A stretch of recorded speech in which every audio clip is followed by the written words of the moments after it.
Hello, my name's Margaret Stackwell. I'm a relationship counsellor. Started very young. I got into relationships personally, a bit of oversharing here, but I got into relationships quite early in my own life and ran into difficulties straight away. It's not easy being, 14, 15, your first love, and so of course all my relationships, early days, they didn't last very long. So, I just got very interested in what is it that makes relationships work. It's a very varied job. I see all sorts. What's the oldest couple you've had to work with? Well, I'm breaking confidentiality, but Fred and Sarah, Is that their name? No. Can't tell you their real names, obviously. Although they might have passed by now, so maybe that would be okay. So they were 92 and 94. They'd been struggling for a long time because Fred kept a lot of budgerigars. And of course Sarah was very patient for 70 years marriage, She stuck by him through thick and thin. She said to me in therapy once, in session, it was like the Princess Diana moment, She said to me, Margaret, there was 3 people in our marriage. There was myself, there was Fred, and there was the budgerigars. I think Fred said the most budgerigars he had at one point was about 25. He built a shed for them. I often wonder what happened to the budgerigars. Did they go to good homes? Did they get buried with them? So they were the eldest. But the most complicated one to work out was actually a Mormon. Oh, let's call him David. It's a biblical name. Was that his name? No. So there were 6 of them in the therapy room, 6 of the wives. They were...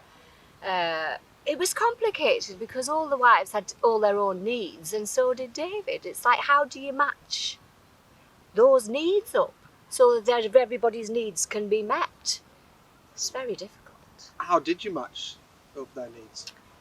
Well, without going into too much detail, we devised a rota. Monday, that's your day for lemon drizzle. Tuesday, that's your day for lemon drizzle. I did have one, actually. Let's call her Veronica. Is that her name? No, that's not her name, but we'll call her Veronica for now.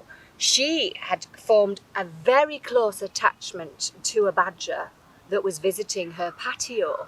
She lived, on the outskirts of a forest. Did the badger have a name? Let's just call him Steve. Let's call him Steve. Is that his name? No. So Veronica fell in love with Steve, the badger, who visited for a long period of time, at least about 8 years it was, 8 years. Now, badgers are known for their aggression, they're quite territorial, they only come out at night, of course, very territorial and quite aggressive. So Veronica coaxed him into a friendship. She was what I call a feeder. So she coaxed Steve into a relationship through the use of Wensleydale cheese, which Steve, sorry, I'm getting mixed up with all my names. Was Roger his name? Yes, it was, but I can't really say it. We'll have to cut that bit out because it's confidentiality. She thought Steve the badger would come in and do dishes and clean and snuggle up and watch a bit of Bake Off. But I said, Veronica, it doesn't work like that. Badgers got to be badgers. The badger buggered off, and what could she do? She was left. She was like grief-stricken, You've started running some quite successful date nights. I hired the local community hall and I decorated it like the heavens, the gates of St. Peter even, because I wanted people to feel connected to soul. And we played a bit of soul music. We placed them on beanbags because I often find beanbags are a lot more relaxing. Hard to get out of. They are quite hard to get out of. I have had a few accidents with clients. No, so the soul nights went quite well, and actually there's been a couple of weddings that have come out of my soul nights. There was Davinia, and she got married to Bob, and they met on a soul night. it was a bit of a rash decision.